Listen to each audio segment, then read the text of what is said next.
Boy Tapan, Nexalita no Tangko, Sa Ishunang Pananakit, Sakan Yang One, or mas kilala na si Boy Tapang, no? Sumasagot siya sa mga isyo ng kanyang pagka-custody dito sa Alcoy, sir. Sir, Boy Tapang, sir, pwede ano mo, sir? Masaya mo, sir, kung anong nangyari daw, sir, kung napunta ka dito sa Alcoy Police Station. Yes sir, okay, magsalita na lang ako sir about sa side ko. Ang dami kong narinig na balita sir, sabi ng mga dumandalo sa akin, di man lang inantay na makipakinggan yung side ko, kung ano yung totoong buong story. So basta lang sabi ng kung ano-ano, pero naintindihan ko kasi Pinoy tayo eh.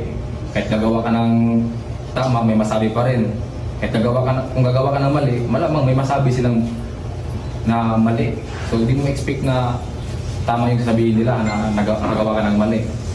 Saka, ano sir, kung makapagsabi sila na napakasama kong tao, ano bang akala nyo sa problema ko ngayon? Nakapatay ako, nang-rape ako, nagnakaw ako, addict ako. Yung problema lang po namin, napakalit lang po talaga. Problemang mag-partner lang talaga. Nag-away kami. Kayo, di ba kayo nag-away ng partner nyo? Kung di kayo nag-away, congrats!